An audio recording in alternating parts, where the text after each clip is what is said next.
दोस्तों नमस्कार, मैं रामू सिंह।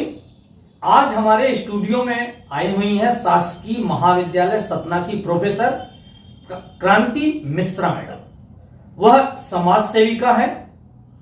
आपने 10 बेटियों की शादी की अपने निजी खर्च से जी। आपके 2 बच्चे हैं जी। बेटे हैं या बेटियां? सर एक बेटी है, एक बेटा है। क्या सोच के आपने यह फील्ड अपनाया आपने? सर मेरे पिताजी जमींदार थे महाराजपुर, तहसील देवरी में, और महाराजपुर है जमींदार थे। उनके यहाँ 300 एकड़ जमीन थी और वो बताओ सरपंच थे, 18 साल सरपंच रहे। तो उनका काम था जैसे कोई गरीब है उनको खेती दिलवा देना, मकान दिलवा देना।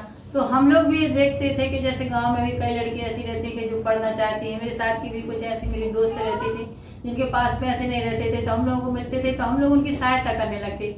तो इस तरह से मेरे मन में एक उत्साह हुआ और कि मैंने इनकी हमें सहायता करना चाहिए। तो इस हिसाब से मैंने सबकी सहायता की और शादी भी की कि शादी करना एक अच्छा काम है, पुण्य का काम है। मतलब पिता से आपको प्रेरणा मिली? जी सर। आपने 50 से अधिक बच्चों के पढ़ाई का खर्च उठाया है। जी सर। जी, इस जज्बे को हम सलाम करते हैं। Thank you sir. आज के इस युग में लोग अति स्वार्थी होते चले जा रहे हैं। जी जी जी। वहीं आप निस्वार्थ लोगों का भविष्य संवार रही हैं। जी। कैसा लगता है?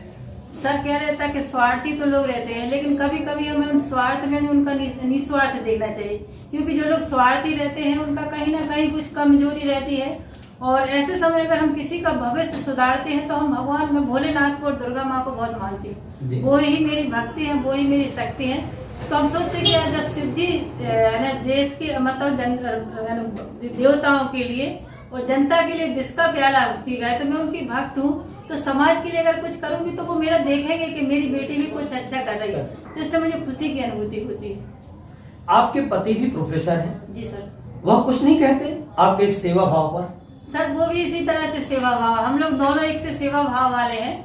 और हमारी सर्विस को 30 साल हो रहा है, लेकिन मेरे अकाउंट में कोई बैंक बैलेंस नहीं है ना। मैंने यहाँ सतना में एक प्लाट खरीदा है, वहां से मेरा बनारस में एक फ्लैट है। लेकिन मैं सोचती हूँ कि मेरे बच्चे पढ़ जाए, कुछ अच्छा कर लें, और इतना जीपीएफ वगैरह मिलेगा तो मैं उनके लिए अच्छा कर लूंगी। और वो मेरे काम को जानते भी हैं और वो कहते हैं कि तुम तो दादा पे पड़ी हो। हम लोग अपने पिताजी को दादा कहते थे, तो कहते तुम सुधरने वाली नहीं हो। इसलिए ऐसा करके कमेंट्स करके खुश हो जाते हैं। आप सागर जिले की हैं? जी सर। आपके पिता जमींदार थे? जी सर। आपने सेवा की प्रेरणा पिता से ली है? जी सर। पिता स्वर्गीय दयाशंकर जी द्वारा जी। किए गए कुछ प्रेरणादायक कार्यों की कुछ जो आपको याद हो, कुछ बताएं। हाँ सर, मुझे उनके कार्य बहुत अच्छे याद हैं, क्योंकि मेरे क्षेत्र में मेरे पिताजी को सागर जिले में सब लोग जानते थे। दयाशंकर राजौरिया उनका नाम बहुत फेमस था। और वहाँ से जो भी चुनाव जीतते थे तो मैं सबसे पहले मेरे पिताजी के पास आते थे आशीर्वाद लेने के लिए। तो मुझे बहुत दिन याद है जब सुनील जैन विधायक बने हुए थे, तो उनने मेरे पिताजी देवी को इतना मानते थे कि एक बार मुझे वो याद है कि उनको उनके दुश्मन ने मूठ मरवाई थी, और वो उनने पिताजी ने मूठ यूं करके ऐसी फेंक दी तो उनका जो दुश्मन था वो खत्म हो गया। ये मुझे मेरी आंखों देखी घटना थी। तो इनकी मतलब वो देवी की शक्ति उनके अंदर दिखाई देती थी। और मेरे घर में कोई ज्यादा पढ़ा लिखा नहीं था, मुझे पढ़ने का बहुत शौक था, क्षेत्र के लोग भी कहते थे। और जब मेरा पीएससी में चयन हुआ तो वो कहते यार तुमने कब पीएससी की परीक्षा दे ली।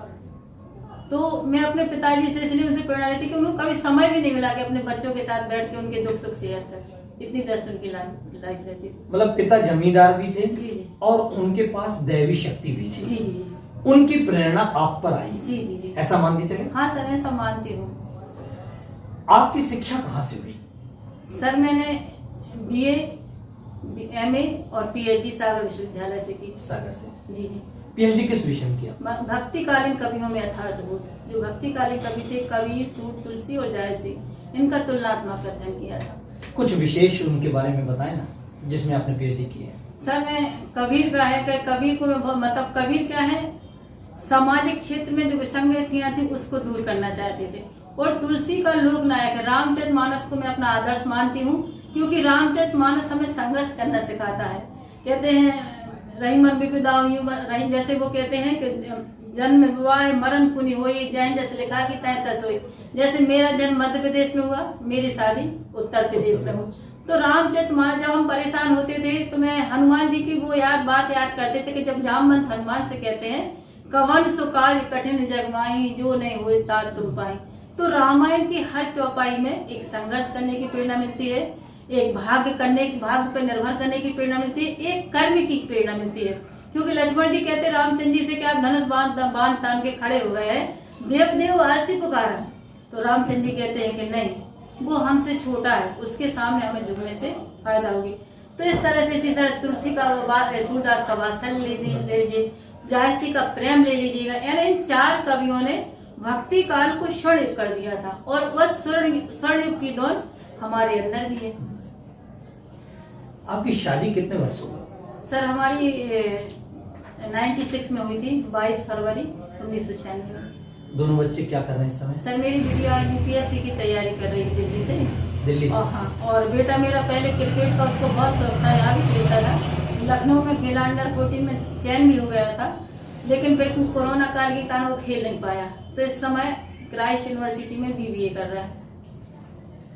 अर्चना कुशवाहा को राष्ट्रपति पुरस्कार मिला जी, और वो कह रही थी कि वो आपकी प्रेरणा से और आपके ही उससे हमें यह राष्ट्रपति पुरस्कार मिला है जी। इस विषय में सर क्या रहता है, मेरा एक उद्देश्य रहता है, जैसे किसी का कोई नहीं रहता। जैसे यहाँ लड़के रहती हैं, उनकी घर की आर्थिक स्थिति कमजोर है, उनके पास रहने की जगह नहीं है, तो मैं नेमा कैंपस में रहती हूँ और मेरा फ्लैट बहुत बड़ा है।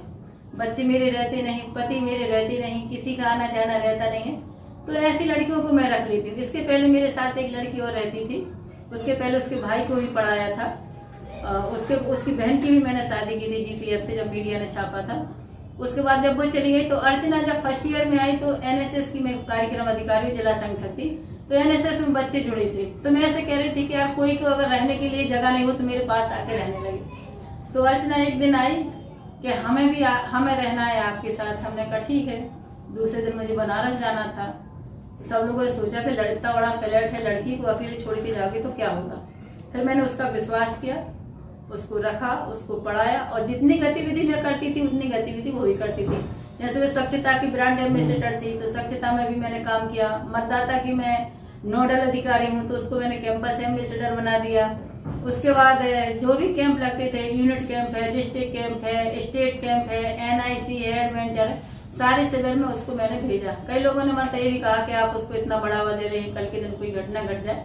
मैंने कहा देखो, घटना जो घटनी होगी वो लिखी होगी वो तो घटेगी, और नहीं लिखी होगी तो नहीं घटने वाली। इस तरह से वो मेरे साथ रही और फाइल बनाई। मैंने उससे कहा कि तुम्हें फाइल बनाना है।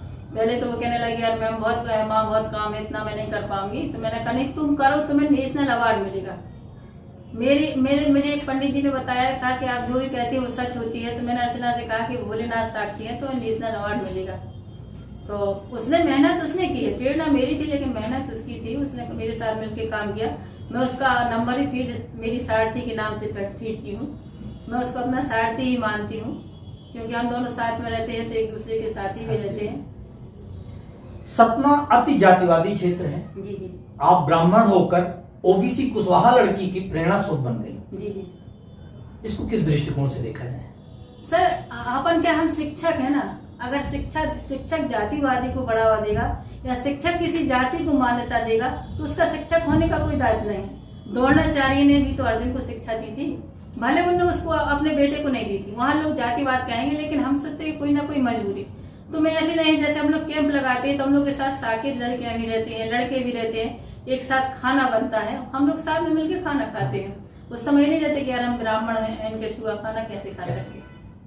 तो जातिवाद वालों के लिए कोई मैसेज, कोई संदेश? जातिवाद वालों को मैं ऐसे एक मैसेज देना चाहती हूँ कि जो ये कहते हैं कि जातिवाद की बेटी को राष्ट्रीय पुरस्कार मिला है, जिस दिन लड़के रोड पे खड़ी होती हैं उस समय हमारा ये जातिवाद समाज कहाँ रहता है? कोई समाज आके खड़ा होता है क्या? किसी गरीब की लड़की, चाहे ब्राह्मण की लड़की हो, चाहे जैन की हो, चाहे कुशवाहा की हो, कोई भी लड़की अगर जरूरत पड़ती है तो एक शिक्षा विधि भी आगे खड़ा होता है, ना कि समाज खड़ा होता है। अगर आपकी प्रेरणा से अर्चना कुशवाहा जैसी और एक टीम खड़ी हो जाए लड़कियों की, तो कैसा महसूस होगा? सर मुझे बहुत अच्छा गर्व होगा। जब अर्चना को नेशनल अवार्ड मिला था तो मुझे लग रहा था कि अर्चना को मैं गोदी में लेकर दौड़ के मतलब खूब नाच लूं। मतलब मैं उस समय क्या सोचती, मैं नहीं सोचती मैं एक शिक्षाविद हूँ, और मेरा ये उद्देश्य है। मैंने एक बार कहा भी था कि सतना की सारी बेटियां पढ़ जाएंगी तो मैं काशी में जाके रहूंगी, क्योंकि ये शादी मेरी एक समझौता है। मुझे शादी नहीं करनी थी। शादी तो मैं भोलेनाथ को बहुत मानती हूँ, अभी भी मेरा मन सन्यासी जैसा रहता है। तो मेरे अंदर में जो लड़कियां आएंगी ना सर, मैं उनको पढ़ाऊंगी। पैसे के लिए मैं चिंता नहीं करती, क्योंकि 4 गजी चरगजी मंगाई, चला काट की घोड़ी, एक दिन सब कुछ चला जाना, सब यहीं पड़ा रह जाएगा। इसलिए हमें ऐसी बेटियों को पढ़ाना चाहिए और बेटों को भी पढ़ाना चाहिए। ऐसे नहीं कि बेटियों को भी जरूरत है, कुछ बेटे ऐसे भी, उनको भी सर जरूरत है, तो उनका भी हमें सपोर्ट करना चाहिए। राष्ट्रपति पुरस्कार जब मिला अर्चना को, तो आप वहाँ थी, वो आप साथ में आप जी कैसा सर? बहुत अच्छा, उस पल का बहुत अच्छा लग रहा था।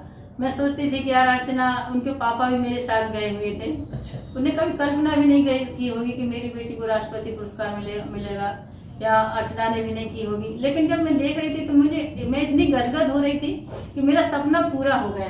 क्योंकि कभी कभी गुरु को ऐसे लगता है कि यार अपने बच्चों को हम कहाँ तक पहुंचा दें, और मैं अपने स्टूडेंट को कभी स्टूडेंट नहीं कहती, मैं अपने बच्चे ही कहती हूँ। आगे क्या इरादा है, क्या योजना है? आगे सर ये योजना कि जब तक मुझे सतना में रहना है तो मुझे अपनी माई ड्रीम माई कॉलेज, मैं अपने कॉलेज को बहुत प्यार करती, कॉलेज और कॉलेज के बच्चों को। मैं अगर बच्चों को कहीं बैठते देखती तो उनके पास जाके खड़ी हो जाती, मैं कहती किताब खोलो, मैं तुम लोगों को पढ़ा दूं। तो एक सपना तो मैंने प्रिंसिपल सर से भी कहा था, अनुराग सर कलेक्टर साहब से को भी मैंने मैसेज किया था कि सर मैं अपने कैंपस को BHU जैसा बनाना चाहती हूँ, लेकिन मुझे सपोर्ट की आवश्यकता है।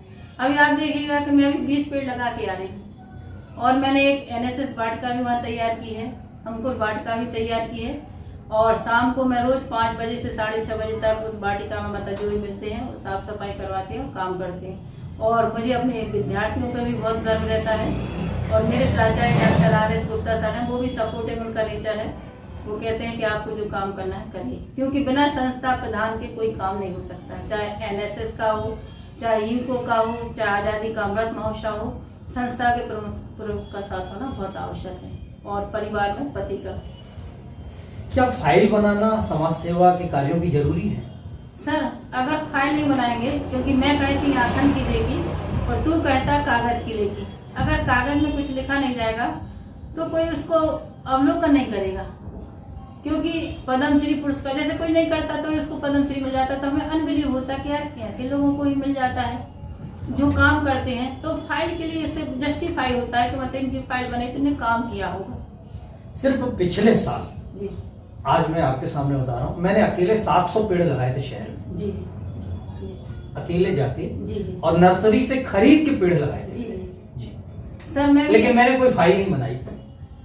सर क्या रहता है, आपने फाइल नहीं बनाई, लेकिन पद्मश्री या कोई NSS अवार्ड के लिए फाइल बनाना जरूरी, क्योंकि उसका जजमेंट यूनिवर्सिटी में होता है, फिर स्टेट में होता है, फिर वहाँ नेशनल में जाती है। तो अगर किसी की फाइल नहीं जाएगी तो गवर्नमेंट के लिए जरूरी रहता है फाइल बनाना। एक अंतिम प्रश्न। जी सर। आपने बोला कि हम अपने चैनल पे खरी बोलते हैं, खरे समाचार देते हैं। जी, क्या राय है आप मेरे बारे में, एक लाइन? सर आपका मैं YouTube में देखी हूँ, और आप जो ही बोलते हैं खरा सच बोलते हैं, लेकिन सच कड़वा होता है। लेकिन एक पत्रकार को सच बोलना चाहिए। जो आप बोलते हैं, मैं आप पे बहुत अभिमान करती हूँ। मैं आपसे पहली बार मिली हूँ, लेकिन आपका चैनल और जो भी रहता है मैं उसको देखती भी हूँ, और सबसे कहती भी हूँ कि रमू सर बहुत अच्छा बोलते हैं, सही बोलते हैं, उसको सबको फॉलो करना चाहिए, क्योंकि सच का सामना करने की ताकत सब में नहीं होती। बहुत बहुत धन्यवाद। धन्यवाद सर आपके लिए जो आपने मुझे अपने स्टूडियो में लाया।